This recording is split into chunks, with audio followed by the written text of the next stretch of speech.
Hi, good morning, everybody. Happy Friday. I am Lynne Huysamen from Kaboutjie, and I'm here with Grace Stevens, celebrity chef from the Espresso Show. And we also have a giveaway today. So if you join us live on video or in the comments to ask your questions, you could win one of Grace's online buttercream piping techniques courses. So we would love to hear from you. And today we're going to be talking about baking tips for kids' birthday parties. And I'm very interested to see what you have to say today, Grace. I've got my pencil, I've got my notebooks, I'm going to be taking notes, and I'm Me going to be making a blog too. post. Oh, I've got nothing to share. So, Grace, if you could just tell my readers a little bit about yourself. I am Grace Stevens, and I'm a cake designer. I've got so many, parts of my life that I am a mom, and I always think that that's the first thing I am. I have 4 kids, and I started out as an educator, so I taught grade 2s for almost 10 years. I'm trained in education. It is my passion to help other people succeed. And I get so excited when people master something that they never thought that they could master. I am a cake designer and an author. I've written 2 cake decorating books, which are aimed very much at people who just want to make pretty cakes for their families and maybe they start a business and that kind of thing. And I teach cake decorating and I teach baking.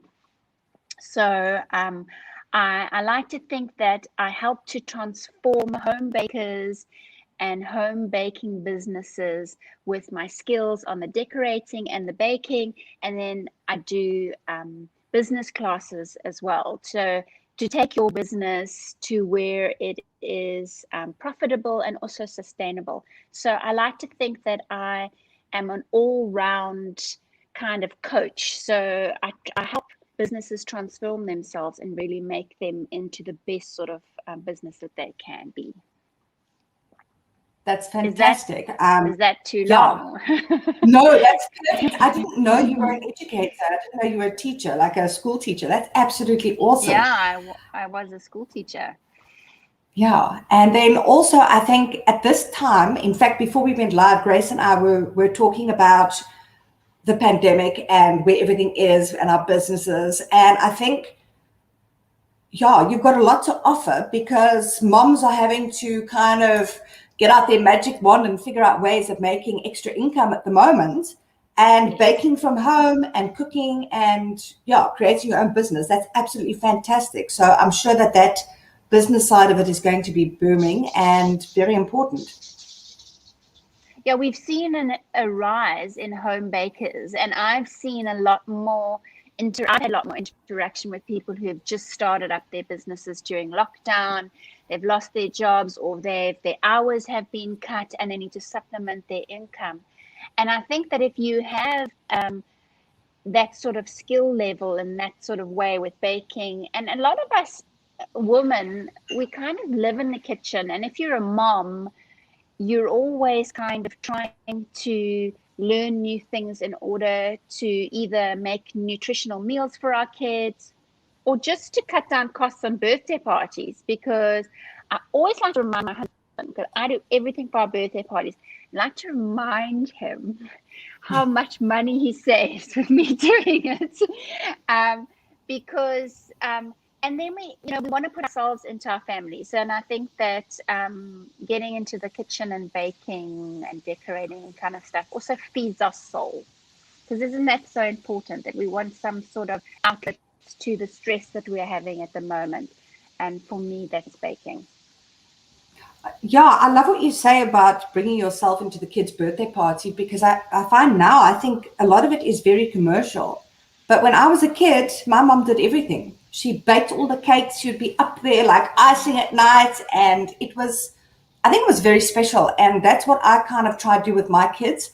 I'm not necessarily the best baker. My cakes don't come out looking like a store cake. But they taste nice, and yeah, our birthday party is always quite a nice success. Cool. And then for Grace's readers, I am Lynne Huysamen because we're also streaming to Grace's page. And I'm a mom of two. I live in Saldanha and I work from home. I'm a blogger, and every Friday I go live, and Fridays is my party day because I don't use drugs or drink anymore. So I go live with a guest, and that's like my jam. And then later I eat chocolate. That's my Friday thing now. Life has changed. And I blog about parenting, mental health, anything and everything to do with, basically what my life is about. And my mental health is not always that great. So I share my struggles and my parenting stuff. And that's me. Cool. So we've got some comments. Let's go and see who's here. We've got Mercy. Oh, you didn't say anything. That's interesting. Well, hi. I think she's just saying hi. Hi, Mercy. I think so. We've got Leanne. Good morning. Morning. We've got Theshni. Good morning. Hi there. We've got Candace. Morning. Happy Friday. And we've got Theshni started baking from when she was unable to go out and work. Yeah, and I think so many people have been bread. And a while back, I took one of Grace's recipes that caught my eye, and it was the pull-apart rolls. Oh, my word, are they divine. And I put that on my blog quite a while ago with your video, and I've been sharing that. And I must say, since lockdown, that every time I share that, it's like everybody goes wild. And what I love about that recipe is that, first of all, it's so easy to make. Second of all, it is so tasty. And also, it looks so good. And for me, when something looks tasty, before you even eat it, it's just like, and that's the kind of thing I like to bake, because I'm not a very, how shall I put it, a very well put together person. I can't do complicated things. So that's one thing I love about Grace's recipes. Thank you, Grace. You know what? I beg to differ there, because I bow down to your search engine optimization. I think what you sprout about all the technology and all that kind of thing, I just think your knowledge is incredible. So maybe one day we should trade. Because, definitely. This is my skill set. This is what I'm good at, and that's what I love to share with people. So I'm glad that you think that they are easy, because what I don't want is when I create my recipes, I don't want you to feel overwhelmed. I want you to say, hey, this is doable. And then as soon as you get proficient, to grab your family. And so that we're having a generation gap where kids are leaving home and they're not able to feed themselves, so we got that takeout all the time. So what I'm trying to bring back into that family is let's teach our children how to feed themselves, and feed themselves with a healthy meal, or to bake something, because that's the way we can do something for someone. I always think that what I do is I serve people when I feed them. When you come to my house, I'll feed you. Like, don't you? I mean, I really like to make you feel happy with food, and to kind of nurture you. And that's my way that I do it. But I'm not alone. I think there are a lot of moms that just like, what else do we, it's from when we were little, when the only thing we could do was give them the boob, with food. I think I've never left that. As long as my people that I love are eating, then I feel like I've done something. I totally agree with you. And what I love is that I take your recipes and my kids come and they get involved. So like with the pull-apart bread, they always choose, are they going to put cheese on top, or they're going to put the little seeds, or, and I really love that. And they do, they help me. They like, they do the things like basting the top with the milk, and they fight over who's going to, paint the rolls, as they call it. So I think that's really fantastic. Yeah. And as a child, I used to bake with my mom. And we used to have, loads of fun. I've got happy memories. And I think you're right. We are moving away from the simple things in life, and everything. A lot of stuff is shop bought. A lot of stuff is, it takes kind of the joy and the familyness out of it. Familyness, that's not a word, but it's a good word. It is now. Yeah, it's a word now. Familyness. It's going in the dictionary. Okay. So I just think that, when families get together, what do? We eat. So it's like such an important thing to cook together. And I love teaching my kids. And my daughter now is 9. She can make blueberry muffins all on her own. And she loves it. She goes into the kitchen.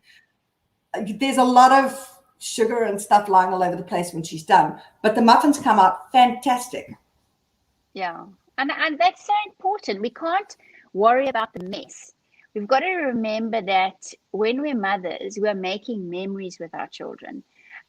We don't have control over what they will remember and what they will treasure when they're older, but we do have the responsibility of making sure that their childhood has these memory-making times.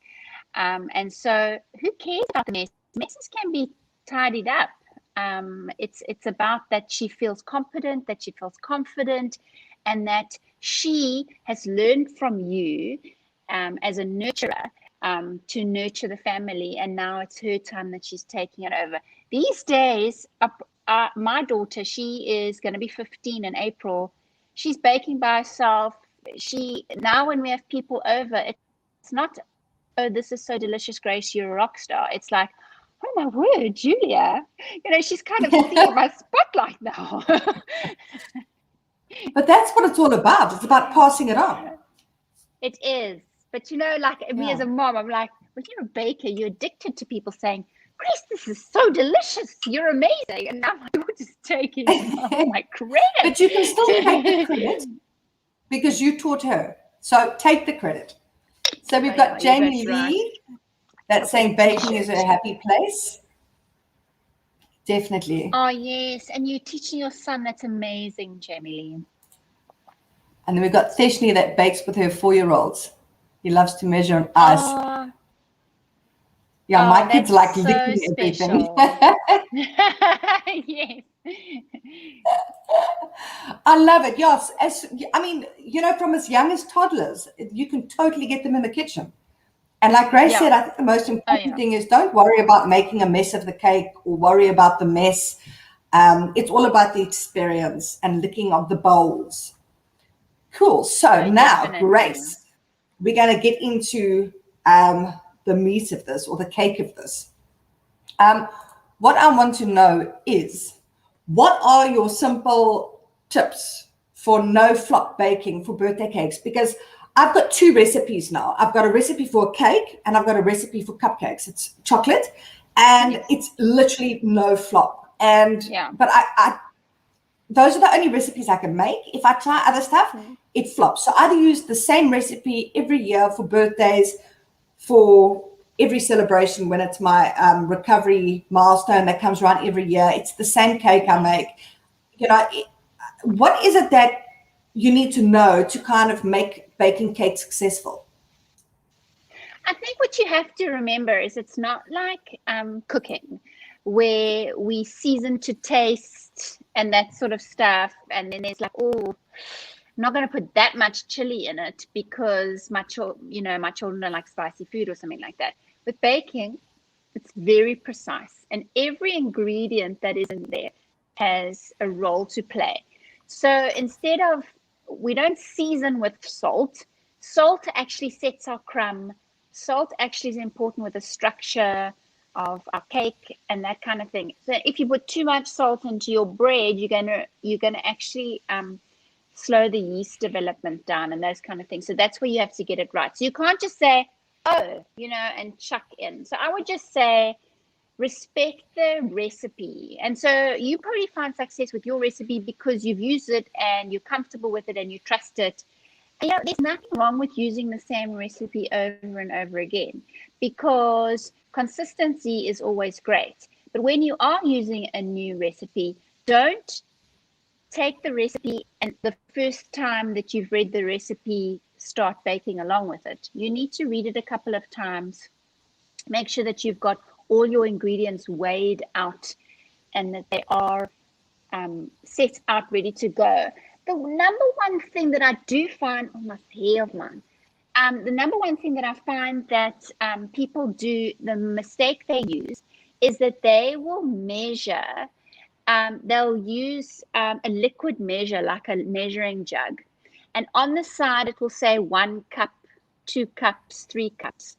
or half a cup, and they will measure their dry ingredients in that liquid measuring cup. So if it's a jug and it's for liquid, it is only for liquid. So if you ever wanted to do an experiment and see what 250 mils of milk is, and then you measure 250 mils in an actual measuring cup, it's totally different.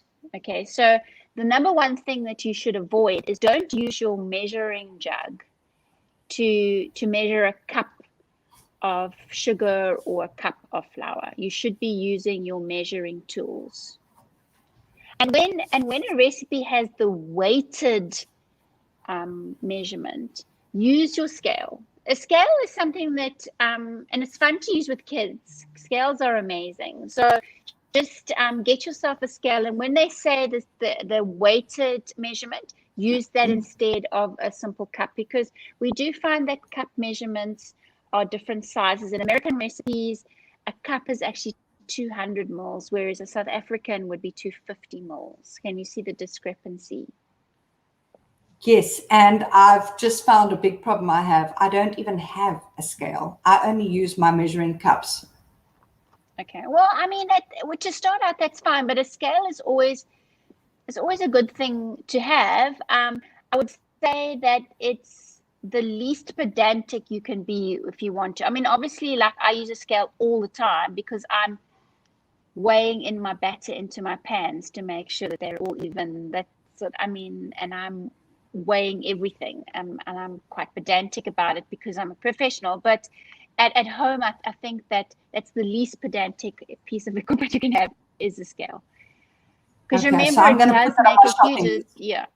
yeah, definitely. I would say because if you measure just take one day, just take your measuring cup and measure 250 mils of flour and put it on the scale, and you'll find maybe one day it weighs 144 grams. Then the next day, depending on the weather and everything, you can take a scoop, and depending how far down you have to dig down into your bag of flour, you put it in, and now suddenly it's 156 grams. There's always a discrepancy. Whereas if you're weighing all your ingredients, you never fluctuate with it. It's always the same weight. Does that make sense? Because I think that is number one thing to avoid flops, is measure your ingredients properly. Don't eyeball the butter and say, oh, look, it's 500 gram block. I'm just going to cut it in half, so it's 250. Because Okay, that's me. but you know what, Lynn?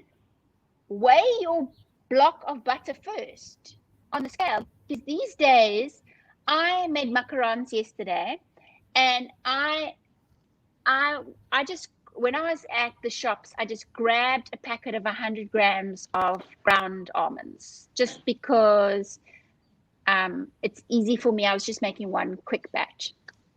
I wasn't going to go to the baking store. So what I did was I put it into my bowl and weighed it in, and it weighed 95 grams. Oh. So you can't even trust what it says. And I can assure you that I have this same problem with cream. It says it's 250 mils, but it's actually only 230 mils or something like that. So don't trust. I trust what's on the packet and I chuck it in. Okay. And you see, these companies aren't, they've got a discrepancy, probably like a small margin of error on those scales. So you either might get 110 grams, or you might get what I got. It was 94 grams. Then I've got to go to the freezer and get my stuff in the freezer out to compensate. So I think measuring, and I know I feel like I've labored the point, but measuring is a really important thing. So if you're eyeballing your butter instead of actually just popping it on the scale, there can be a discrepancy when you put everything together. Perfect. Okay. Now I like these tips. I can see already where I'm going wrong a lot of the time. Yeah. And the thing is, it's like when you know better, you do better. So you should never, beat yourself up about these kind of things. you just learn as you go. And what your daughter's going to benefit is that she's not going to have to make the mistakes. You're going to say, listen, baby, let's get the scale out and let's see if this block of butter is actually 500 grams or not. Very interesting. Awesome. There was one thing you also said a while back about cakes, and I took that on board. And I think you said your tip was don't overmix your cake ever, your cake batter. So number one thing I see is when cakes come out the oven, they've got that dome on top. And that is just because you've overmixed your gluten. So gluten's your protein in your flour. It's what holds the structure of your cake together. And if you over mix it, it's almost in the same way as if you think about it as a steak. Okay, so steak is obviously, we know it as a protein. So we eat the protein when we quick fry it and stuff, and we like to have it rare, it's from the part of the animal that actually doesn't move that much. So if we had to use meat from a part like the leg or anything that's always working and the muscles and the proteins are always working, we have to slow cook it to kind of break down that muscle. So if you think of flour as a steak, so you can't overbeat it because it works that gluten and it actually gets tough. So what you want to do is you want to incorporate your flour in until it's just incorporated. Most of us beat the living daylight out of our batter, especially when we've got stand mixers. We kind of leave it on high, but it's slowly. I very seldom put mine on high when I'm making cake. So when I'm incorporating my ingredients, I might have it on minimum or number one, and then once it's mixed, it's mixed, and you kind of have to learn to trust that. And you will find that you get a tender crumb with your cakes. You're not going to get that dome. And let's face it, what do you do with that dome? You just lob it off and then it's wasted cake. So I wouldn't say don't use a recipe for the first time on a Friday afternoon at 5 o'clock after you come home from work and the party's at 10 o'clock the next morning. I would definitely say have a practice run a couple of months before when we're prepping for your party, and then and I always, this is number one tip I don't want to forget to say is don't decorate a fresh cake. What? So don't decorate a fresh cake. Okay, that's another mistake I made. So what do? We come home from work at 4:30 on the Friday before the party. We put on our apron and then we whip up this cake. It's out the oven at least by 5:30, 5:45, or whatever that story is. Then we quickly gulp down supper while we're fanning it with a baking sheet to cool it down. I'm so with you. Don't we? Okay. And then as soon as our hand is on it and it's cool, we get excited and we start decorating with it. And again, you've got to think of it like a steak. We don't cook a steak and then slap it on your plate and you eat it straight away. The best thing for a steak is that you leave it to rest so that all those juices can settle and the proteins can relax, and then it's the most tender steak that you've ever had. Same with cake. Cake doesn't like it. I mean, I'm sure that as you're slicing the top off, it's falling apart and crumbling, and you're wondering how you're going to stick this whole mess together again. So I only ever decorate a cake that's at least rested for 6 hours. That's what I was going to ask. So, how long rest? 6 hours rest. Any cake recipe that's out there, even one that you found in the Taste magazine last year that you tore out and put in your recipe book, is going to last at least 2 or 3 days and be fresh for 2 or 3 days. So if you bake your cake on the Thursday after work and you let it cool and you wrap it in cling film and you put it in an airtight container, then Friday, at least when you come home from work, You've got the fun thing to do rather than I've got to bake this bloody cake. Because I mean, I've heard this all the time from people. We get so stressed, and the decorating of the cake, isn't that the fun part? Isn't that the fun part where you want your children to sprinkle sprinkles on and put Smarties on and those kind of things? So don't aim to do everything the night before the party, because that sucks the fun out of it. Then we've got an all-nighter. You don't know when you're going to sleep. Your husband sleeps in front of the TV watching television because, let's face it, he's only going to go and buy the balloons for the party and you're going to do everything else. My husband just pitches up. Yeah. So I would say, so number one thing I always find is people they don't measure properly, obviously, and then they get frustrated with their recipe. So if you bake it on Thursday, but you've had a practice run the week before, at least, your cake is now settled. And you'll find that once you start lobbing off the top and putting it together, that it actually responds a lot better for you. And it's going to be just as fresh and just as tasty on the Saturday morning for your party, or the Saturday afternoon the party if you've baked it on Thursday. Because you've given yourself time, and you're going to enjoy the experience more too, because you're not going to be ratty at the party because you only got 2 hours sleep or something like that. So I'm just saying, break it into small little parts and leave that fun, awesome, creative time where you are decorating, not when you're the most tired, but when you feel, really great about it. And if you're going to take half the day off, which a lot of moms do, they take a half day before the party so that they, don't rush everything. And then at least you get home and you can do the fun things, and rather than doing all the things together in one go. Perfect. I love that advice. So we've got Francina. I can see you there. Hi. Do you want to come up on camera? If you do, just give me a thumbs up in front of your nose. If you don't, give me a thumbs down. Come on, don't no, you don't want to come. Okay, Francina, I'm going to... No, she doesn't. She's clicked the link to come join us in the video instead of watching on Facebook, but that's fine. You can stay there and watch. But yeah, the comments that come up in the video to enter the competition, those are the ones that come up either on Facebook or YouTube. So I do recommend that you pop out of this and you go watch either on my Facebook page or Grace's Facebook page or my YouTube channel. Cool. Right, we've got a question here for you, Grace. Theshni wants to know if you've got a great buttercream recipe.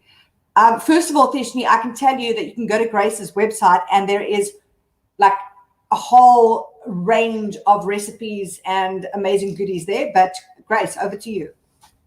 Oh yeah, no, I am the self-appointed buttercream queen.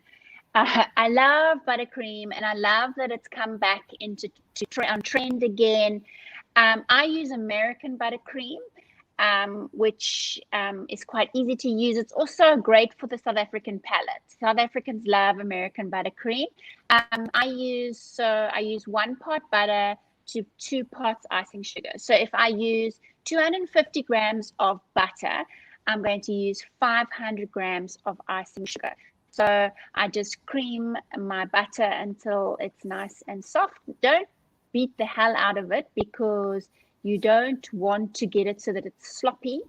Then you add half your icing sugar. So I'm using 500 grams of icing sugar to 250 grams of butter. So half of that goes in, and then you combine it, and then you put the last bit in. The reason why I split it up, because otherwise you're just going to get icing sugar in your face as soon as you start mixing. So mix half and half. And then you put your flavoring in. So you can put your vanilla in, or your strawberry, or your anything that you want to put into that. And if it's winter, you might need a little bit of milk, or ideal milk, or a little drop of cream or something. That all depends, and if you don't have any of that kind of stuff, a little drop of water to loosen it up. It should be spreadable like butter, like peanut butter. So it should hold its shape. So it shouldn't slop all over the place. It should be able to hold its shape. but it should be easily to be spread on your cake without lifting the crumb off. So I say kind of peanut butter consistency is a good consistency. But that's my go-to buttercream. I use it on my cakes. I pipe my buttercream flowers with it. That is my recipe. Yeah, and the course that is on offer for the prize, that's the buttercream piping techniques, right? Yeah, so I've got yes, that that's course lovely. that I still need to do and review, and I think that's going to be just Yeah. what I need, because my cakes taste nice, but they look very homemade, and I just want to give it that like extra. I don't mind if people know my cakes are homemade. I mean, I make them every year. I'm quite proud of them, but it would just be nice if they just looked a little bit more funky, you know? Yeah. I mean, you get like this. You master something, and then you kind of think, "Ooh, I wonder if I could try." And that's the whole idea, is that decorating, making cakes and baking is a journey. It's not like, oh, I want to be this master baker. The idea is that we start off small, and we maybe I started off my baking career simply making cakes for my kids' birthdays until I enjoyed it so much I've turned it into my life. I mean, not everybody's going to do that, but it's about the journey of adding to your skill set as you go along and you feel more confident. Yeah, and I think there's definitely a skill that goes into it, because I have tried piping my buttercream icing before, but with no directions, just going down to the shop and getting myself one of those nozzles. And I don't think I had a bag. I think I used like a Checkers packet or something. And as I pushed this thing, everything exploded. I should have had my kids filming it, because then I could have done like the before and after. I can actually just imagine you. And then the one time I made cupcakes for my daughter's birthday, and I also tried that time to pipe it, and I bought.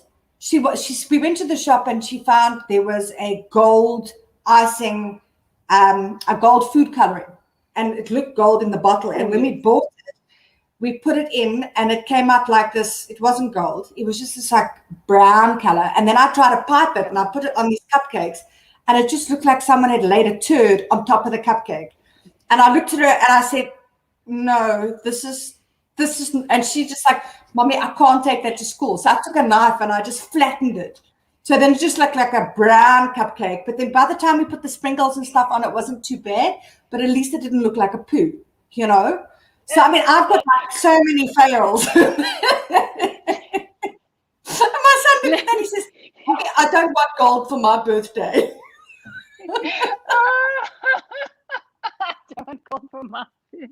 He's a smart boy, that's cocky. He doesn't want gold. No gold for him. And I'm like, I don't blame you, dude. So yeah, I've got lots of that. Our anxiety is that you know that someone in the class is assessing your cupcakes. Some mom is assessing, which is, I must say that last year and the beginning of this year, with us not being allowed on campus for schools and stuff like that, has kind of eliminated that whole the moms comparing themselves with each other. It's kind of quite a weight off my shoulder. Yeah, well, I know that kids can be cruel, but I'm known for having, my stuff doesn't always look so great, but it tastes good. So at least I've got that. It's homemade, but tasty. So I'm sorted there. But we're going to get on to making it look, oh, that's the next thing. Okay, so let's first, we've got Candace. Please share Grace's website and Facebook page. Candace, I'm going to be doing a blog post on this, and I'm going to be adding all of Grace's links into that blog post. But Grace's Facebook page, you just type in Grace Stevens and her page will come up. And then your website is also Grace Stevens. It's gracestevens.co.za. And then my Instagram page, Lynn, I'm going to do a shameless plug here. My Instagram page is Grace_Stevens Chef. I want a swipe up for my, you know what I'm talking about? You need 10,000 followers. Yes, you need 10,000 followers, and you need to apply for it. And well, you're a celebrity, So you'll probably get it. 10,000 If I have 10,000 followers, I probably won't get it because I'm not like a celebrity like Grace. Apparently, they're very picky about it. Maybe I can ask if we can get 2 for 1. Yeah, I'd like to be the +1, please. Okay. Okay, you can be my +1. Definitely. Okay, yeah, so there you go. That's Grace's stuff. But like I say, I'm going to add it all onto a blog post and that'll go out to my newsletter. But yeah, you guys must really go have a look at Grace's website. She's got fantastic recipes. Oh, and if you go look at her one for the chocolate brownies on YouTube, Yes, I'm on like a celebrity YouTube channel. I'm so proud of that. That's also a very popular one, Helen. Everyone loves that one. Oh, and there's stunning. some great Easter recipes on my YouTube, Lynn. So you can do with your kids and make decorations and Easter stuff. So that's a really cool thing to go and have a look at. Yeah, and then we've got Thishni. She says she freezes her cakes before icing them. And so Thishni, I would hesitate freezing cakes unless they are an American recipe, and American recipes are usually the oil-based cakes.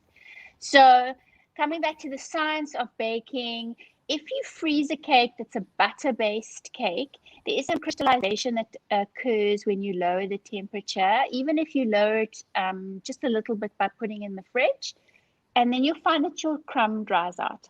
So you obviously use oil-based cake recipes, and then the chemical reaction that happens when you freeze an oil-based cake is it actually increases your moisture content. So you will make sure that your cakes are nice to work with. But just be careful what sort of, it's not a blanket thing that you can freeze your cakes or even I always say cakes and bread do not belong in the fridge. I'm sure you've put bread in the fridge and you find out that it tastes stale afterwards. That's just because of the chemical reaction that's happened and that you lose the moisture in it. And the same thing can unfortunately happen to your cakes.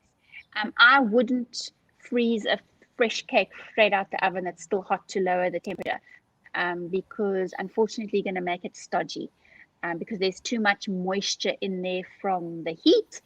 And you're going to get a crystallization and it just goes all stodgy and not very nice. I always think that you need to plan these things out. Your kids' birthday parties aren't a surprise. We often, my kids, the moment they say goodbye to their friends and they close the gate on their party, they turn around and they say to me, I want this next Mom, year. I think I'm going to have this next year. So my kids do the same and it drives me crazy and I'm so frazzled and I'm like, and they're like, they're planning the next one. I'm like, go away. You're not allowed to start planning until at least the closest 2 months or so beforehand. But they're like, they already got their notepad making notes and this. Oh yes. And my 6-year-old has asked me every day this week, how many days until Christmas? And I'm like, oh no. No.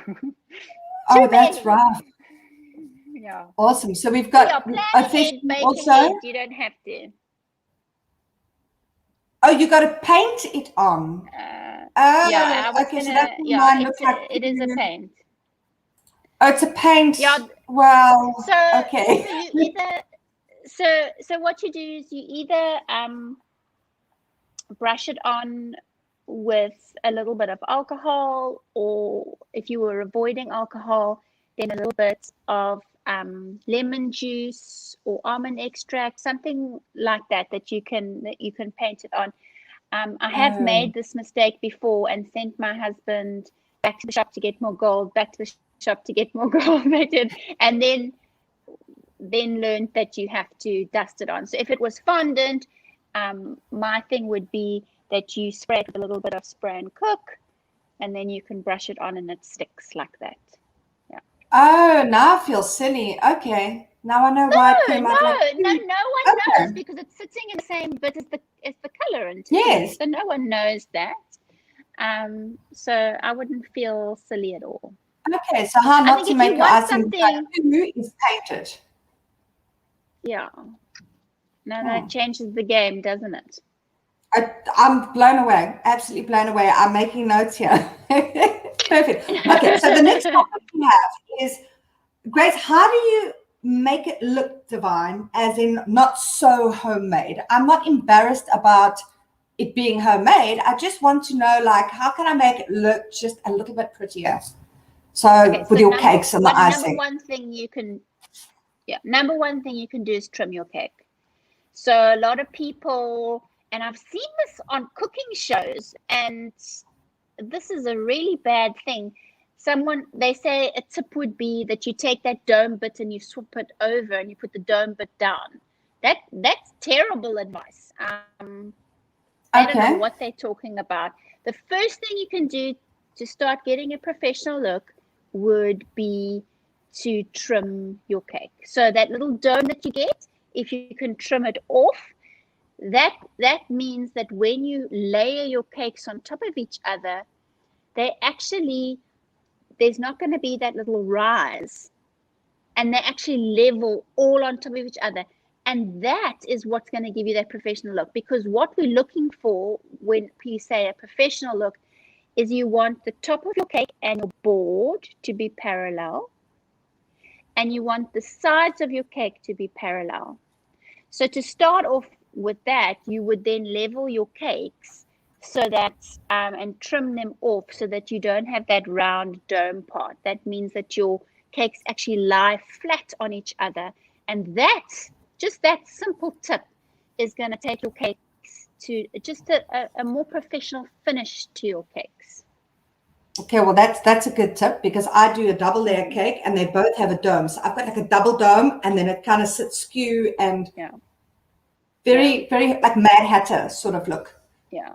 So I always say to my students when I'm doing that professional finish class, I say it's not one thing that you do that makes your cake look professional. It's everything that you do. So I would take it back. So I take it a step back and I mix my batter, and I weigh my batter into my tins, because that means that I know that they're each the same level, and whatever I lob off, then I'm not wasting cake.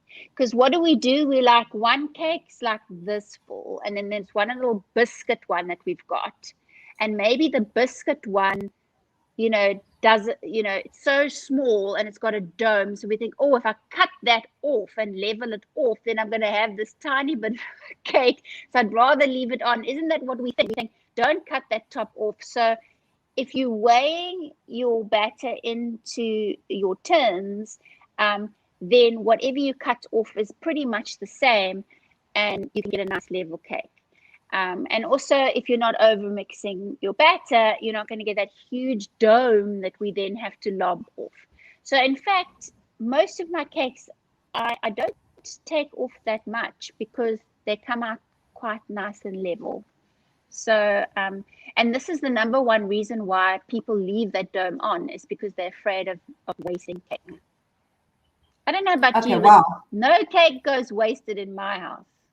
Oh, no. All the bits that fall off when I'm trying to ice that baby, it just, maybe I even try and nick some of it off. So that I can nibble while I cook.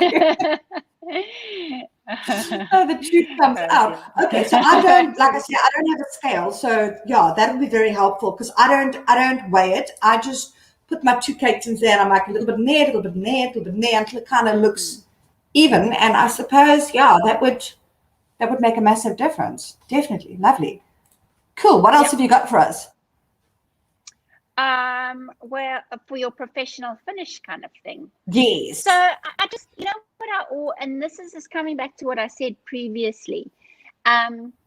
We think professionals, and there's this idea out there that professionals are quick, that they do it so quick and stuff. But I can tell you from this professional, the more I know about cake decorating, the more I cake decorate, I actually spend more time on my cakes than I have in the past.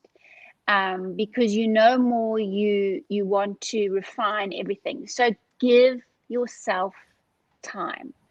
You shouldn't be modeling that little fondant unicorn on Friday night after you've put your cake tins in the oven and now you're quickly trying to model something. Fondant flowers, buttercream flowers, fondant models will last for months in a good, if they're kept in a cardboard box. It's always best to keep that sort of thing in a cardboard box, because a Tupperware, unfortunately, the condensation will form in the Tupperware and make all your stuff sticky.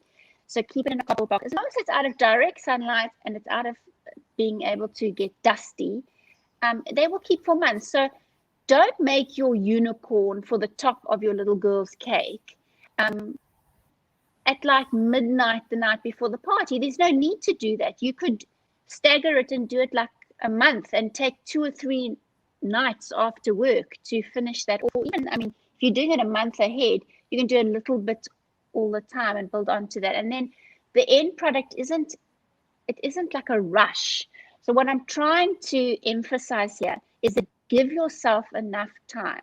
Do all the tasks that you can do a couple of days before or a week before, so that when it's the last thing that you're doing, you're actually relaxed, you're not stressed, and that you can put it together and you feel confident. And then these creative flares come up and you can execute them rather than saying at the party, yeah, I wish I could have done this and I wish I could have done that. Remember, there's plenty of time. And this is the thing that we all think. We all think that a cake must be made 6 hours before the party, or I'll wake up early on the day of the party and start the cake. No, you should be starting it before and doing all those little things beforehand. So what I'm trying to say is give yourself enough time so that you don't rush your work. Yeah, I've done that thing once where I thought I'll make the cake on the same day. I will never make that mistake again. I always do it the day before.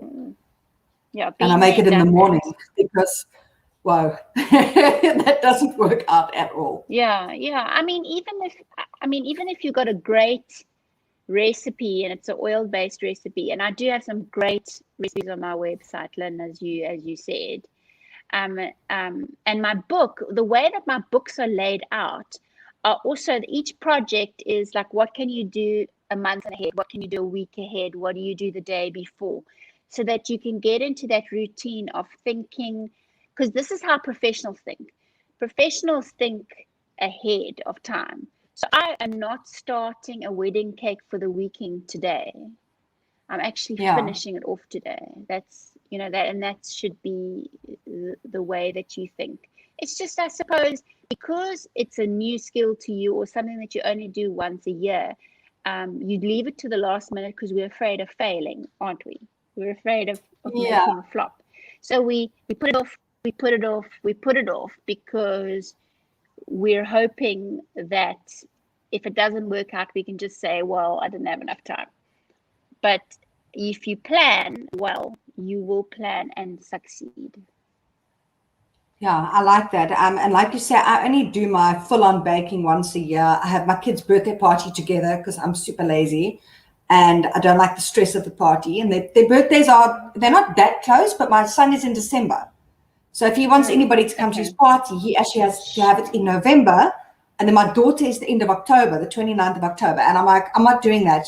A birthday, 2 birthdays in 1 month. So I say, well, we'll have it together. Then we can go big. You can invite whoever you want. If you just make me do it once, then you can you can go big. Woo! So can you imagine what's coming now that they get bigger? Yeah, but it's also they get no, I don't. I say you can invite whoever you want. They don't get to choose all these fancy themes and stuff. I'm terrible. I'm like, you can choose the color of your cake, you can choose your sprinkles, and you can shove it on top. That's it. And you can choose who you invite. And we go have it in the park, and then they can invite whoever they want because it's just at the park. So it's easier for me. But the baking and the preparing it, even though I don't go like professional, I find it very stressful. And it is because failure would mean that our children were disappointed in us. Isn't that what it's all down to? This is about making our children happy, and we don't want to fail at that. Also, it is direct correlation with just how good a mother we are, isn't it? I mean, as much as our Yes. head says something different, our heart says, if I suck at this, I suck at being a mom. And I mean, that's not true. And our heads do know that that's not true. But we've put all this pressure on us to do it, that I say that I do get that. I always stress more. Can you believe it? I would stress more about my children's cakes for their birthdays than I would for a 5-tier wedding cake. I can that imagine. I have to like fly off to Durban or something. Do you know what I mean? Like I do. Because I don't want, it matters to me that I don't let them down. It matters to me that they are happy. And they've got such high expectations. They do. They do. And then you've got to try and kind of make them happy instead of disappoint them. And I think that for me is massive. But luckily my cakes, I mean, like I think if I had to make a cake like yours one year, I mean, then I'm going to have to up my game every single year because the expectations are going to get bigger and bigger. Luckily my cakes look very homemade and lopsided. So it's not hard every year to kind of match what I did the year before. I can only improve. I think, Lynn, what's so important though that we forget as moms, it's not that we have to up our game, because all we have to do is create memories. So if your goal is to create memories, don't create memories of mom snapping at you, get out of the kitchen, I'm stressed, I have to finish this cake, or go and watch TV, I hate this cake sort of thing, which is what we end up doing, because don't we get to say we're so stressed out that actually if anything else goes wrong on this cake, I'm throwing out the window kind of thing. I mean, we've all felt like that, haven't we? We put this pressure on ourselves. So if you take it down to the bare basics, we are creating memories for our children. And in that way, involving them, getting them to come in and help. And who cares if you modeled your little unicorn model and your daughter's made the horn to go on and it doesn't quite look the way you want it to look. Remember, we have to get rid of these terrible expectations in our heads and say that parties and baking our children's birthday cakes and creating a party to celebrate them, we make it about ourselves. And it's not about us. It is about them. It's about celebrating them. It's also about teaching them how to celebrate others, to get really deep on a Friday. And when you're stressing, when you're shouting, when you're cursing, because I tell you. I think your sound is gone. I just came you're back. I think, what I love is exactly what you're talking about, is that I make, maybe I'm boring, but I know what your camera is gone. I think you need to reconnect that. But what I love is that I've found the things that work for me, and I have connection. Yeah, I can hear you, but I can't see you. I love that I can. Browser's lost connection. Yeah, maybe try logging in and out. So I make the same thing for my birthday parties every single year. I use the same cake recipe. There you are. Hi. I use the same cake recipe because it's a no flop. I use the same buttercream recipe, which doesn't sound as good as yours because mine is a bit, but I don't really measure much. I just lock that butter in half. Okay, it works for me, and I just slap it on, and then my kids get to choose their little sprinkles. And I love it when my husband gets home, because usually we have a party on the Saturday. So the Friday, I'm making icing and baking cakes. And like, I don't know, I'm such a messy person. So when I put the beater into that icing and all the food coloring in it, you're just like, so my kettle's covered in blue icing, and then I do the pink icing, and then the kids do the sprinkles. And I mean, I don't know, there's just the whole house is just covered in sprinkles and like blue icing. But my children know what we do every year now. So they know that now we butter the cake, and now mommy's going to make the strawberry cheesecake, and now mommy's going to make the same peppermint crisp tart. So they know that they've got to crush the biscuits and they've got to do this and that. Yes. So we get into it, all of us together. And I think that's what's important for me is it's those happy memories. And I'm talking about things that look nice. Have you seen the strawberry cheesecake that I make? I found a YouTube video of it. And No, it's like you put all the I'm listening now. I'm thinking. You make a biscuit base, and I double up the recipe. And it actually works when I double it up, because not everything works when you double it up. So I make it in this huge pan. It's massive. And it's like this high with strawberries, with cheesecake. And then I put the strawberries, I cut them in half, and I put them around the cake. And then on the top, I make this like strawberry, raspberry gelatin.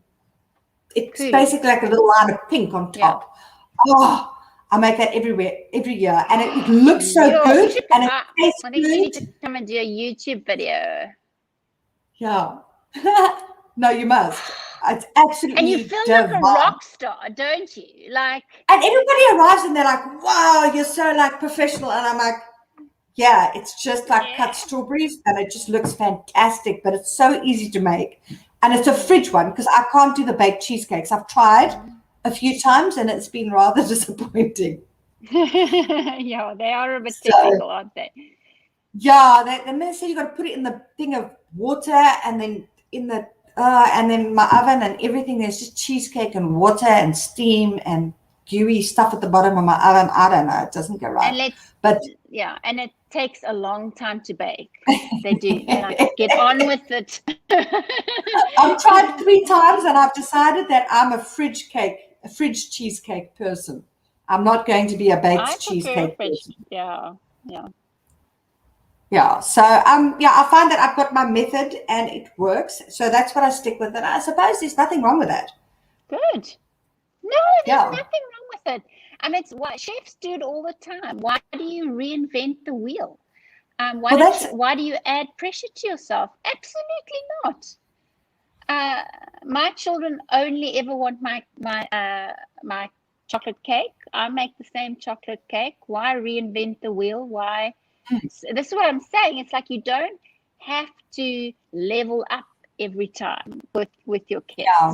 If you're just thinking, is this fun? Are you building memories? And maybe you can get a little bit of street cred, like with your cheesecake, you get a little street cred. Then it's a win, isn't it? Like a lot. And I think, and number one thing, I think I'd like to add to the tips that I are sharing this morning is that your cake doesn't have to be enormous. No, it really doesn't.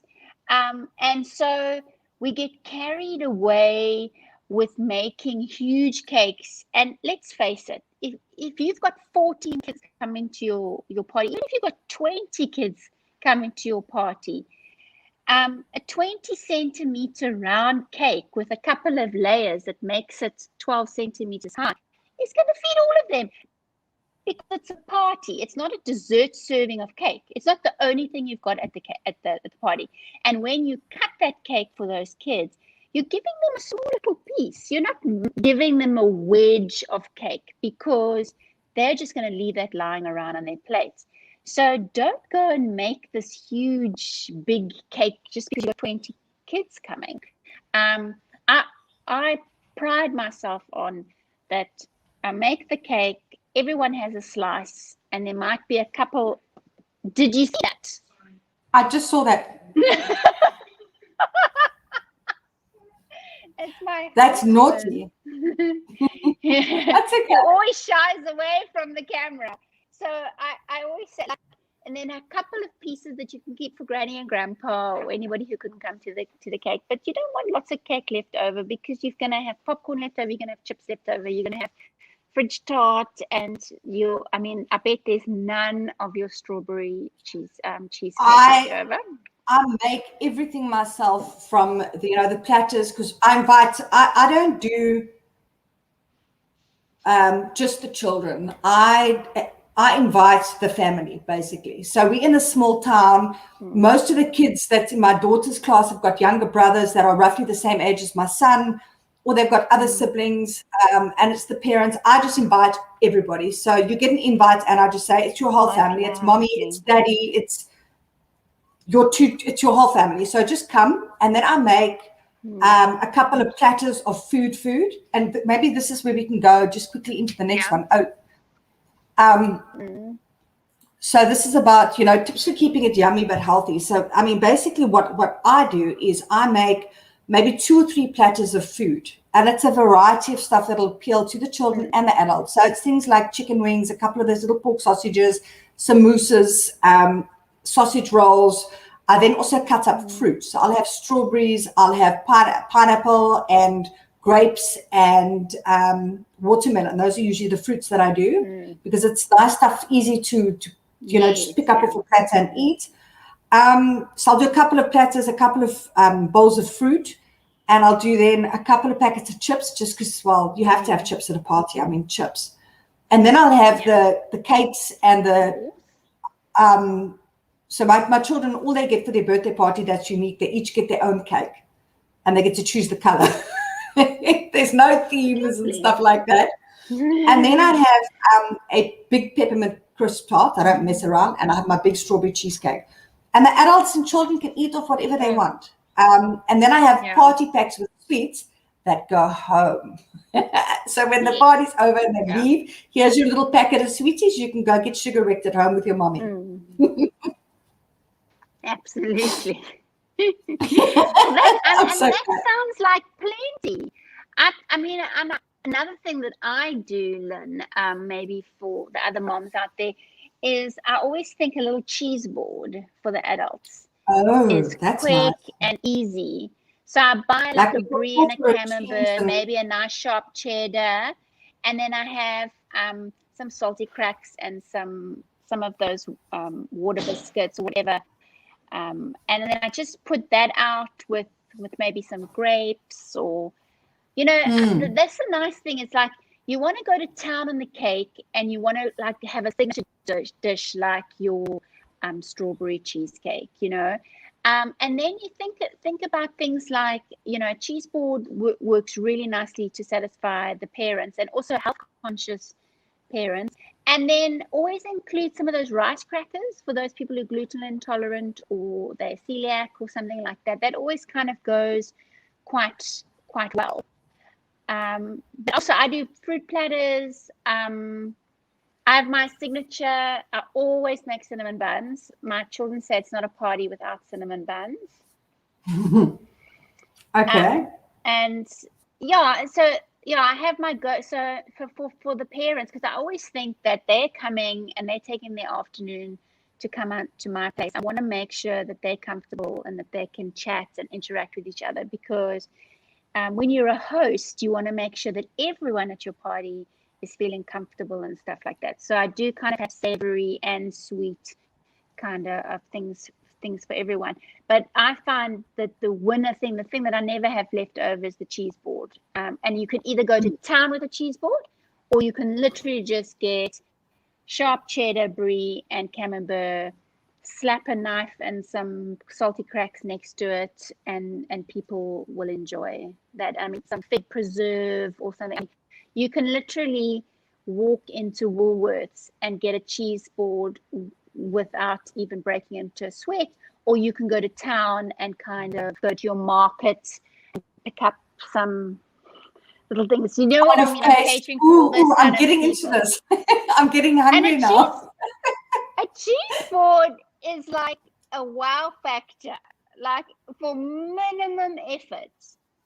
And you can set up your cheese platter 2 hours before the party. It's not even a last minute kind of thing. As long as you keep the cheese that's actually wrapped, you're good. That I'm going to use, because one of the fails I did one year was I was trying to think of what can I do, like nice stuff for the kids to eat as well, and the adults. And I made sandwiches. So I cut them into, little, diamond, little triangles, and I put it out. But it was outside, and there was a little bit of a bird wind. Oh, God, what a fail. Oh, no, like the bread went all hard and within seconds. And I mean, that whole tray of sandwiches. I've got a tip for you for that, Lynn. Yes. I got a tip for you with that. Okay. Good. For sandwiches, which I'm also a big fan of, I love cucumber sandwiches at a party. And you can also make them well in advance, or you can get hubby to make them. Is that you shred a lettuce very, very finely and put a layer of shredded lettuce underneath your sandwiches. Then you layer all your sandwiches on top. You pile them up, and then you shred some more lettuce, and you put lettuce on top of, so you don't drown them in lettuce, but you just put a little bit that there's a few of your sandwiches surround them. And the lettuce actually helps to keep the moisture into your sandwiches. Okay. And it's a winner way of making sure that you don't become toasted sandwiches by the time your guests get to them. Yes, because I've seen that, and I mean, I thought it was just a decor thing.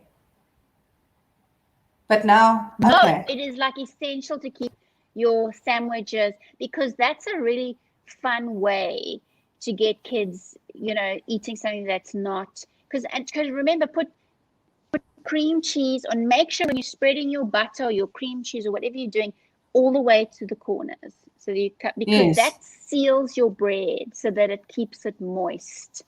And then lettuce underneath your sandwiches, some sprinkled on top. Perfect. Okay. Oh, that's top-notch stuff. I'm so happy. Yeah. Okay, so now I can actually do sandwiches. Okay. I'm going to just check the comments quick. Oh, Peter Nielsen.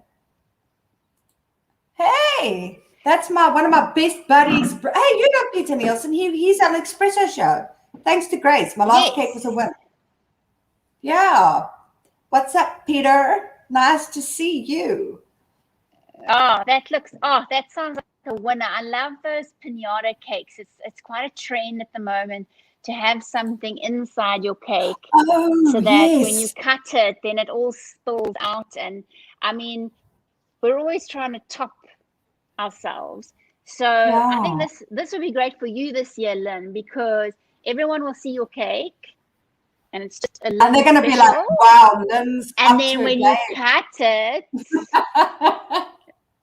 then there's Smarties in it or something. Well, what I wanted to do, my sister-in-law, actually, I'm not sure if she is my sister-in-law. If someone is married to my sister and divorces her, what is her sister to me?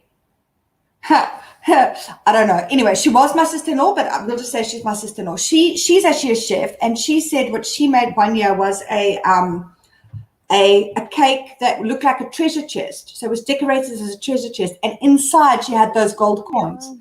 And I'm like, whoa, I'd love to do that. Yeah. Yes. That's awesome. I mean, that's an awesome thing to do. Because you remember, like, your time of year is like the weather's warming up. You've got a lot of options to do. I mean, that would be really cool. Yeah. Well, this year, my sister-in-law said that because she's now moved, I was in Cape Town, and then I moved here when I fell pregnant and I got married. So I've been here for like 9 years, nearly 10 years. And then my sister-in-law just moved literally down the road, like we can walk there. So she said this year she's going to do my kid's birthday cake at no charge, because she's trying to get her name known in the area. So I'm like, bring it to my party, because I have a big bash each year. Brilliant. Yeah, so that's what I want to have done this year. So yeah, I'll probably be lit off the Christmas cake, the birthday cake this year, and it'll probably be like really funky. So yeah, I'm looking forward to that. Yeah. Oh, that's lovely. Your kids will love that. They'll probably miss your cake though. They'll probably say like, why didn't you make us a cake, Mom? Listen, there's still a huge operation that goes on here for the birthday. There's the platters, there's the cheesecake, there's the peppermint. There's going to be lots going on. I'm sure they'll still love it. And she's just down the road, so I can just like send my kids there for the experience. I'm sure she'll love that as much as you will. And now, if you're watching this, I'm just joking. Yeah. Okay, so I think that's great ideas for keeping it healthy. And I think the fruit is a very important thing, because, I find that there's some parties my kids go to and it's just like a pile of sugar on the table. And I'm not like one of the, I know there's a lot of families, like the one friend of mine, they have no sugar. She had cancer, and she's long stories, but they have no sugar. And I'm not that type of person. I believe there should be sugar at a party, but I keep it to the desserts. I keep it to the peppermint crisp tarts and the cheesecake and then the actual cake. But everything else is, good food, healthy food, and fruit. Yeah. So I think fruit is a good way to give the kids some sugar. And then for the excitement, fruit's fun. Because for watermelon, you can cut your watermelon into thin slabs, and then your kids can cut out hearts or stars, or you don't have to have them in boring little wedges. For my daughter's party one year, we took pineapple and cut flower shapes out of the pineapple, and then put a strawberry in the center as the middle of the flower, stuck it on a dowel, and stuck them into a flower pot. So it looked like there were these pineapple flowers coming out of this flower pot. That was a fun way to get them to eat the fruit rather than the sweets and stuff. And it played with a theme. I am totally opposite to you, Lynn. I'm theme all the way. You just called my a theme. You just called my watermelon squares boring. We're not friends anymore. Well, no, I love it. I love your ideas. Yeah, but I'm just saying, for me, I will beat the theme out of a party. I have done a number. I've got 3 boys, so I've done a number of Paw Patrol parties. And I even serve the sweets and the whatever it is in little dog dishes.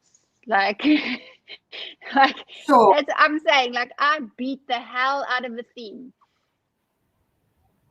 Okay, wow. No, okay. So we're but it takes everyone to make the world go round, Lynn, and this is my area. That's your jam. Yeah. So we got Theshni. She says that her kids have a theme every year. I said, you know what? And you talk about the characters. My kids talk about stuff I've never even heard of. I don't even know what's going on anymore. Yeah. But they're all into all these YouTubers. They're into Jelly and Preston Plays. I can't remember any of the others, but Jelly. Come on. Yeah, you must watch Jelly. There's quite a lot of swearing on Jelly. I don't know how you feel about your children listening to swearing. Yeah, we had to say no Jelly. This is the thing. Okay. When I'll make a note were bringing us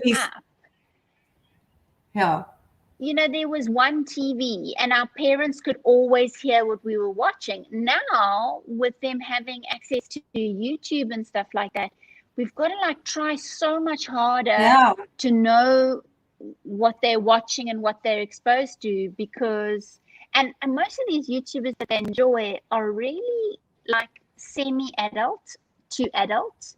Yes. So their content isn't necessarily okay for a 6, 7. Well, my husband and I have got conflicting ideas on YouTube, especially these gamers and stuff. I don't like it.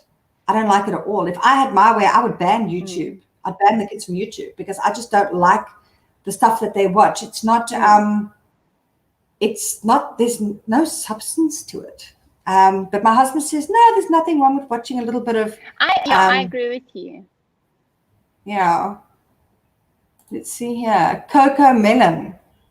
It's currently popular with mums of kids under 5.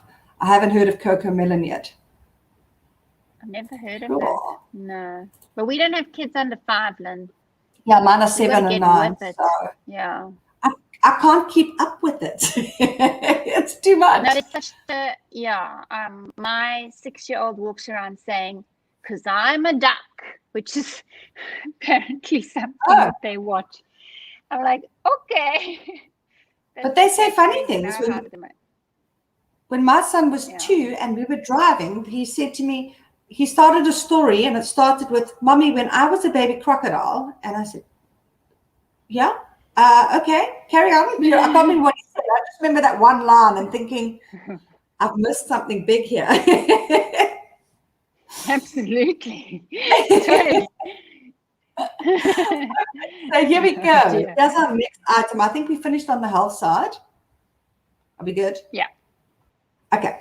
So how to keep down because, I mean, I do everything myself. I just stick to healthy food, a couple of desserts, but the costs are humongous. What tips have you got to keep that down? Well, I think doing it yourself is going to keep it down. And then that comes down to planning. You don't want to overwhelm yourself. You also want to understand your limitations. And so you average mom probably will not be able to bake 2 batches of macarons to impress your friends. So if you want macarons, order them from a bakery or something like that. But I think you need to, I think parties have become so extravagant, and we think that our love for our children is expressed in how much money we spend on them. So, no, we don't have to do that. And so, like, if you order mini hot dog rolls from your local bakery, and you fry up some little pork chipolatas, and you pop that in as a snack for the kids to eat. Remember, children are running around like crazy things at a party. And the number one thing that you can do to keep your costs down is to not over cater. And so, Yeah. catering, if you're not used to it. So, Lynn, I have counted up in my lifetime, and I have 4 children, so just bear that in mind. I've done 65 birthday parties. Oh, wow. That's a So lot. I'm quite au fait with how much to cater for people. But remember, you don't have, if you've got 30 people coming to your party, you don't do 30 hot dogs, enough chips for 30 people, 30 cinnamon rolls, 30 donuts. 30, it's not one of everything for everyone. As long as someone can eat 5 items off your table. Because remember, even these moms these days, they got the green juice and their Lumatakis.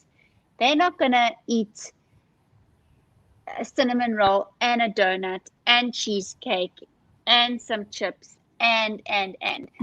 I will go to the cheese board and I'll nibble and I'll have some fruit and stuff, but I'm not, because the amount of parties I go to, used to. I mean, we don't go that many these days, but you know what I mean? So I'm saying over catering is one of the ways that you waste your money.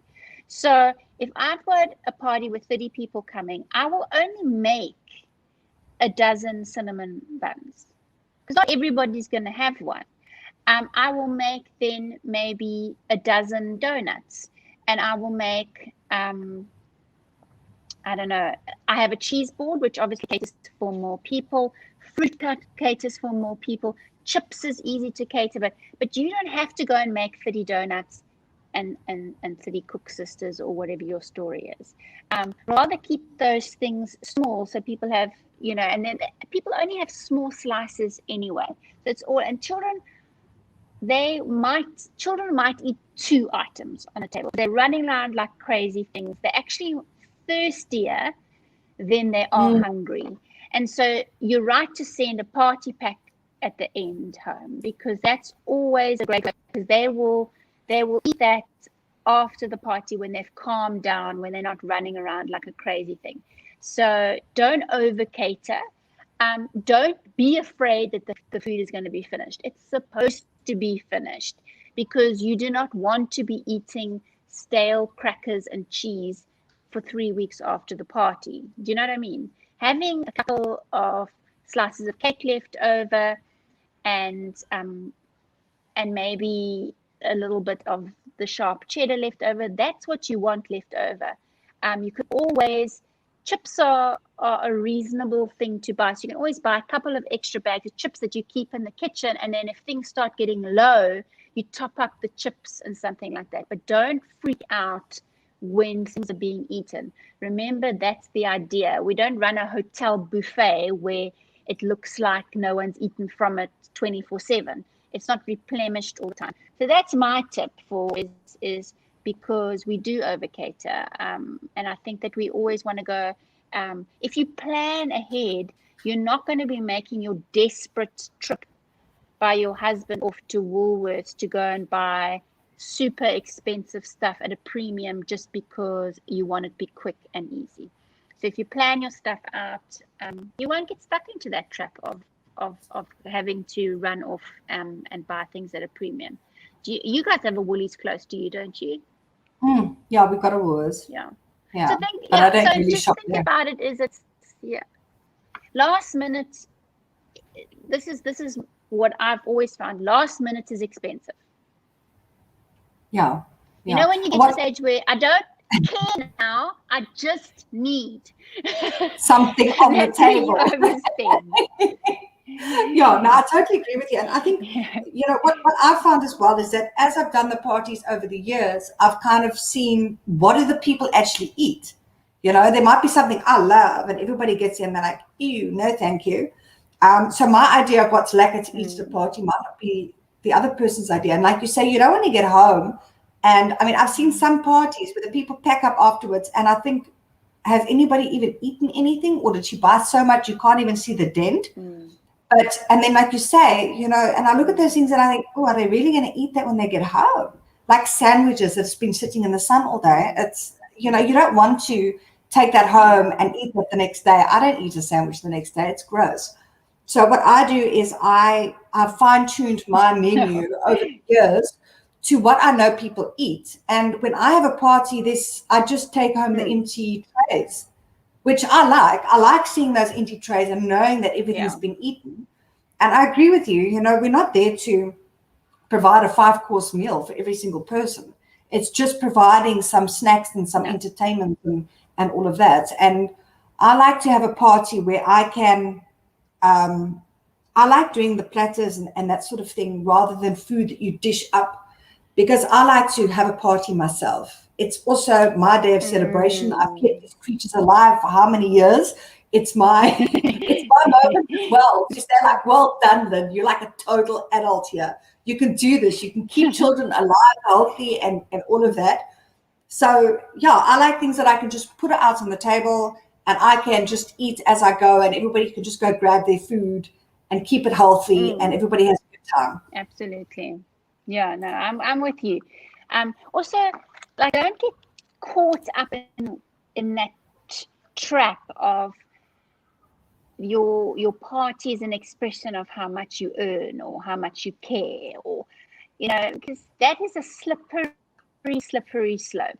And remember, your children are never going to remember how much your party cost, or where the macarons were ordered from, or how much the cake cost from some fancy bakery. They are going to remember how they felt. Did I have fun? Did I feel celebrated? Did I connect with my friends? Was everybody feeling happy? And because if mom's stressed out and dad's saying, you spent what on the cake?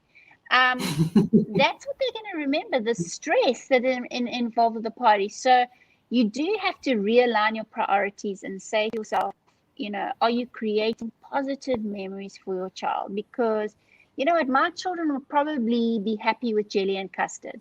And don't underestimate how easily a little tub of jelly, so you can make jelly like in a big jug and then pour it. So when you've mixed it, you can put a couple of packets of raspberry jelly into a thing, and you can triple the recipe that's on the side of the packet, and you can make that, and you can pour it into little cups. And then the day of the party, you can just spoon some Ultramel on top of that and pop a strawberry on it or a raspberry. And kids love that. They love that there's jelly and custard, and that you just pop a little spoon with it, or whatever the story is like that. That is better than the fact that you ordered macarons from the French Riviera and they are made, you know what I mean? Do you know how we get caught up with how much we need to spend in order to... A cup of jelly and custard costs you almost nothing, and the smiles on... I mean, let's bring back the jelly in an orange wedge. Do you remember that, Lynne? Oh, wow. Do you know when we were kids? We had like jelly in the orange, you know, like your mom would take the orange out of the the peel of the orange, and then Yes. she'd pour jelly in that and allow that to set, and then cuts it into orange wedges. Remember, we used to eat jelly off an orange peel. And I that's mean, so let's bring simple. that cool stuff. So Jelly. simple, so cheap. You know, those kind of things create memories, because like, oh, we had jelly and custard at their party. You know, how cool is that? So I just, and I know I'm bringing this all back to what a party is about. It's not about how much money you spend. No, So, I love that. And yeah. here's another thing that I wonder what's happened in like the last, okay, how long's 40 years. Okay. So I'm 40. But when I was a kid, we had the chocolate game, we had pin the tail on the donkey, we had pass the parcel, we had musical chairs. What happened to all of that? You know, now there's a party and it's on the mother to kind of entertain, and the children, I don't even know what the kids do, but what happened to all those cool games? I mean, I have got such fond memories. You know, the chocolate game, you got to eat it with a knife and fork and stuff like that. And I've done that with my kids. Not very and all the other children are like, what is this game? We don't know this game. I'm like, how do you not know the chocolate game? You're a child. Yeah. I mean, it's like, it's insane. And I think, you know, bringing back all that old stuff and the old way of doing things, I think that's fantastic. Because that's what it's all about. I think that, like, yeah, it's not about upping your game every year. It's about, okay, kids, what would be, so I asked my children this. This is something that I heard Tony Robbins say. I listened to his podcast. I love him. And he said, you've got to ask yourself, what few things would make this, anything that you're thinking about, would make it a 10 out of 10 moment?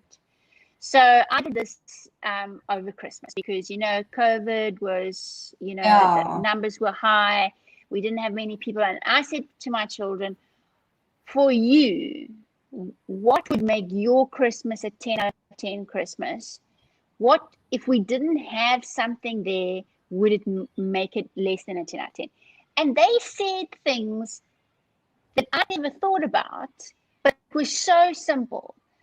Like, I thought we all had to make a gingerbread house like we always do, and we had to go and see the lights, and we had to do, and I just asked them, well, what one thing would make yours 10 out? Little things that they wanted at Christmas to make their Christmas a 10 out of 10. And it was, so instead of me going and killing myself to try and do everything that I thought they wanted, if you ask your child, what's the one thing? Oh, my husband has just redeemed himself and bought me a cup of coffee. Oh, I like that. Your excuse for walking across the back of the video. So ask your kids, what for you would make this party a 10 out of 10? And I can promise you it will be, can dad get on the slippy slide with us? It won't be, can you get me a 4-tier cake with, you know, with a specialized, like, lightning bolts coming out of it or whatever. It'll be simple things like, can my cousins come with my school friends? Or can, you know, little things. So ask your children, what would they like at their party? And then we can say, oh, my word. Then we don't have to do X and we don't have to do Y. And even if you say to them, so if we don't do balloons this year, will you be upset? And they go, no, balloons never mattered to me.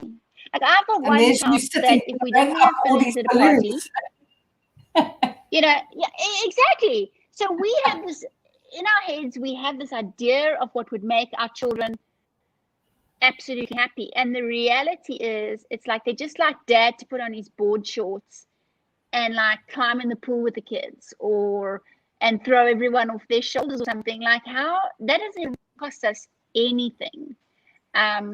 Or maybe they say, can we have, you know, this year, can we have 2 blocks of chocolates for the chocolate game? Like, how simple would that be? But children think so differently to how we think. And let's include them in their birthday parties because it's for them anyway, isn't it? So we might as well just include them in the preparations.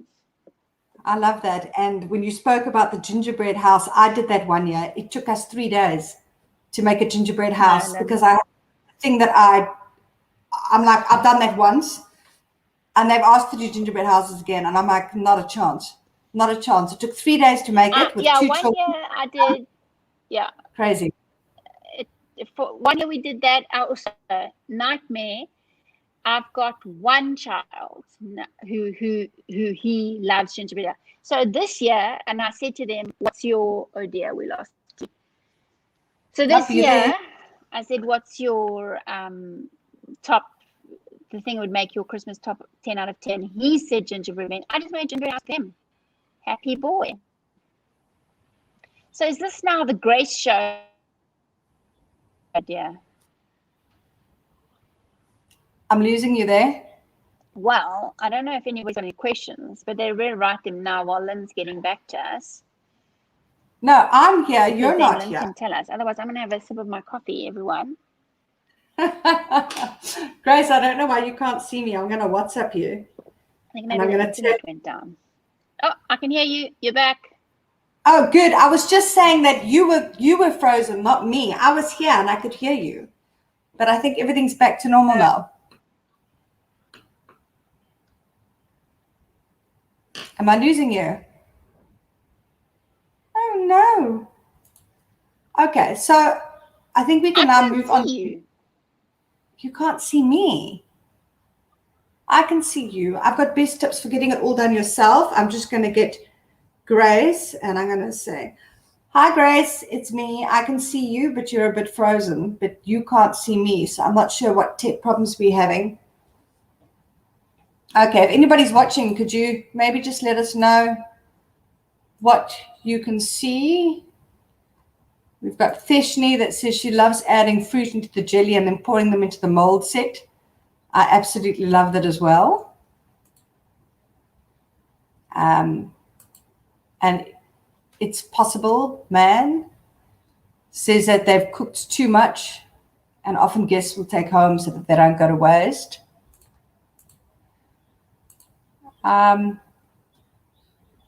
Yeah, I've lost Grace there. She's frozen or I'm frozen. I don't actually know which one.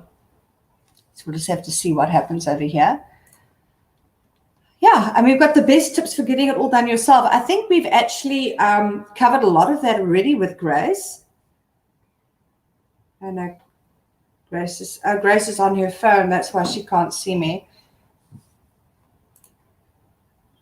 Oh, yeah, you think Grace has got internet problems. Okay, so Grace, it's you that's frozen, not me. And now she's off, and I think she'll be coming back on again in a second. So we've covered a lot of these tips already that Grace has given us for getting it all done yourself. And I mean, the first one would be to, give yourself enough time to make your cake, to decorate your cake, and to plan everything so that you can keep your costs down. There comes Grace now. Here we go. Hi. Sorry. It was you that froze, not me. Because I was here for the rest of my story and everything. Oh, no, it was you. Look, I can even prove it. Hold on. You don't have to prove it. I think Grace's internet. Grace. It's Grace. She's frozen. Oh, dear, you're frozen again. Are you there, Grace? I'm here. I can hear. I'm loving the next topic. Okay. Best tips to get it all done yourself. Okay, go, Grace, and don't freeze. Okay, I'm not going to freeze. Best tips to get it all done yourself. Play to your strengths. If you can't make cinnamon buns, do not try to master them the night before the party or the morning of the party. Play to your strength. Everybody has a repertoire. If you are a mom to a child, you have a repertoire of stuff that you can do. Also, don't be afraid to ask for help. So if your sister makes the best milk tart in the world, why would you make a milk tart? Ask her to make a milk tart. There's nothing wrong with asking for help. If your mom wants to make sandwiches, then let her bring sandwiches.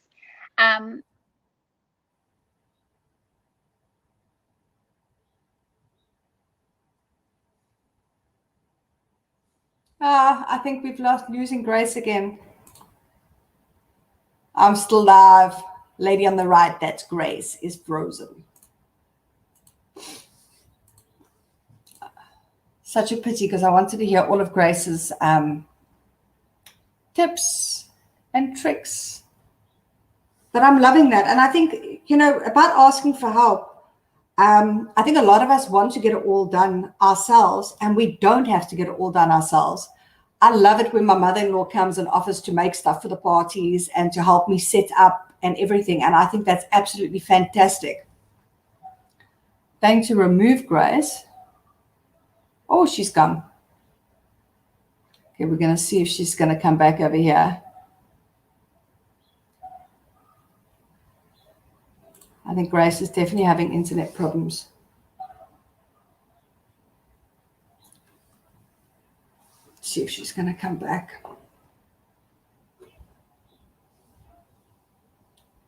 Sorry, ladies.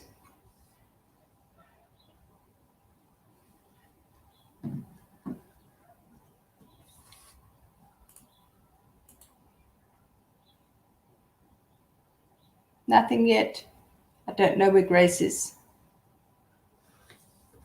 Okay, I think we can basically maybe wrap up this video. Grace is having some tech problems, and what I'll do is I'll just get her to give me her tips, and then I'll add it to my blog post. So the tips, the things that we haven't quite finished, are the best tips for getting it all done yourself. And then this item here of what should you do and what should you outsource. So I'll get Grace to come and just give me all of that information, and I'll add it to my blog post. But I'm going to call it a morning. And then we've just got to get the winner for the piping course, buttercream piping course. I'm going to choose Theshni. So Theshni, if you can just give me, inbox me on my Facebook page, Kaboutjie, and you can just pop me an inbox, and then I'll come back to you soon with your prize for the course. Thank you very much, ladies. I hope you have all really enjoyed this. I have learned so much. I've made a whole stack of notes, and I'm going to add it all to my blog post. Thank you for listening, and I'll catch up with you very, very soon. Have a great weekend. Bye.